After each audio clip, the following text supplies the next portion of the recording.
नमस्कार, आपके साथ मैं हूं अर्पिता आर्या। चीन में कोरोना विस्फोट के बाद हालात बेहद खराब है और चीन की सरकार खामोश है, लेकिन सोशल मीडिया पर लगातार आ रहे वीडियो वहां के हालात बता रहे हैं। इस बीच भारत में पूरी तरीके से प्रशासन और सरकार अलर्ट मोड में दिख रही है। प्रधानमंत्री नरेंद्र मोदी आज जब सदन पहुंचे तो वहां पर मास्क लगाए नजर आए। वहीं स्पीकर ओम बिरला भी, जगदीप धनखड़ भी मास्क में ही नजर आए।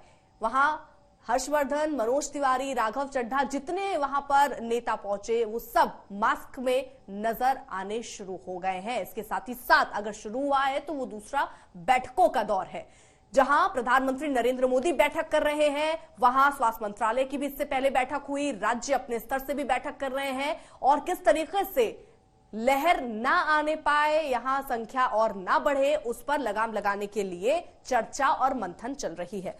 हमारे साथ खास डॉक्टरों का पैनल भी मौजूद है जिनसे हम लगातार चर्चा भी कर रहे हैं और जो संशय हमारे मन में बना हुआ है वो सारे सवाल ये डॉक्टर हम तक पहुंचा रहे हैं। डॉक्टर संजीव चौबे हमारे साथ हैं, डॉक्टर संजय गुप्ता हैं, डॉक्टर बृजमोहन मक्कड़ हमारे साथ हैं। डॉक्टर बृजमोहन मक्कड़, मैं आपसे ये समझना चाह रही हूं कि क्या फोर्थ डोज की आपको लगता है जरूरत है?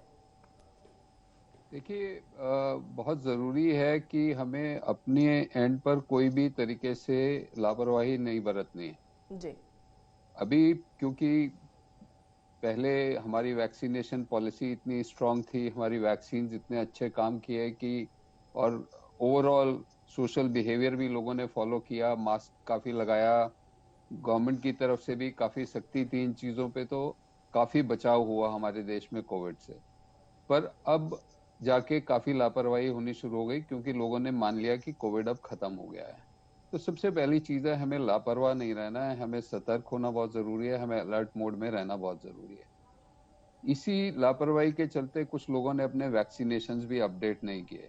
ये बड़ा मुश्किल सवाल होता है कहना कि नए जो वेरिएंट्स आएंगे वो वैक्सीन से आपके प्रोटेक्शन, आपकी जो एग्जिस्टिंग वैक्सीन है उस पर देंगी या नहीं देंगी, पर हम ये मान के चलते हैं कि कहीं ना कहीं वैक्सीनेशन आपको बचाव देता है हर वेरिएंट के अगेंस्ट जो भी उस वायरस से बन रहा है।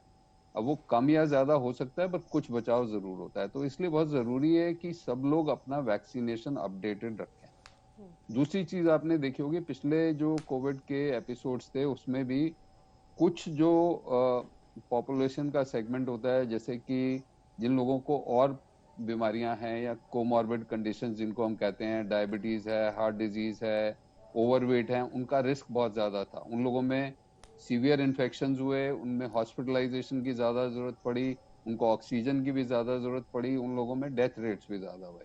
तो खास तौर पे ऐसे लोगों को जिनको कोई भी और कोमॉर्बिड कंडीशन है उनके लिए बहुत जरूरी है कि अपने वैक्सीनेशन अपडेटेड रखें। जैसे कि पहले डिस्कशन हो रहा था, मास्क पहनना आई थिंक बहुत जरूरी है आज की डेट में, क्योंकि मास्क से खाली आप इन्फेक्शन से नहीं बच रहे हैं, आप पोल्यूशन से भी बच रहे हैं। आप किसी को अगर कफ कोल्ड हो रहा है तो वो आगे फैलाने से भी उसका बचाव हो रहा है। तो मेरे ख्याल से जो कोविड अप्रोप्रिएट बिहेवियर है उसको स्ट्रिक्टली हमें दोबारा से फॉलो करना शुरू करना चाहिए।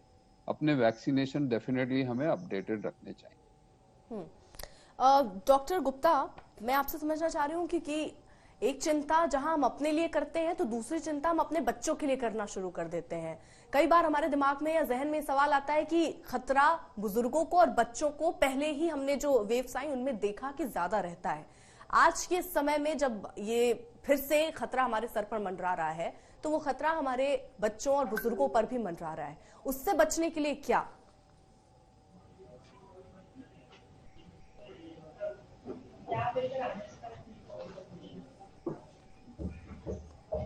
डॉक्टर गुप्ता,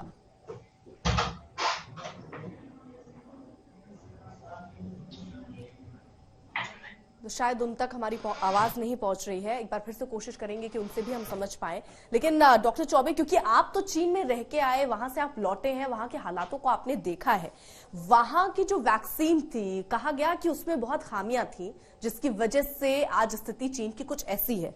हमारे यहाँ कोवैक्सीन और कोविशील्ड, ये कितने भरोसेमंद वैक्सीन है? देखिए, कोविशील्ड और कोवैक्सीन की तो ऑलरेडी जो है WHO में रिपोर्ट जा चुकी है कि इसकी जो एफिकेसी है वो 70% से अबव है। तो डेफिनेटली कोई भी वैक्सीन अगर 70% से ऊपर है तो वो अच्छी मानी जाती है। और अगर और अच्छी हो तो 80 हो तो और बेटर है, बट 70 एक मिनिमम क्राइटेरिया, उससे बेटर ही है। तो डेफिनेटली वो स्टडी हमारे पास है। अब रह गया चाइना के वैक्सीन का, तो चाइना की एज वैक्सीन की कोई डेटा हमारे पास अवेलेबल नहीं ना, उन्होंने कोई पब्लिश किया है।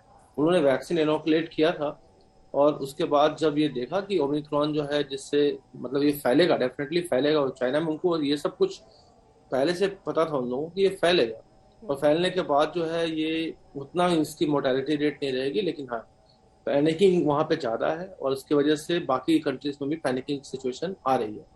तो हम अपने देश की बात ये करें कि बाकी जो डॉक्टर्स जो बोल रहे हैं उन्हीं के राय को हम फॉलो करते हैं कि प्रिकॉशन, और उसके बाद प्रिवेंशन, और दूसरा जो है self care and take care of others. ये 3 फंडा हमारा क्लियर होना चाहिए।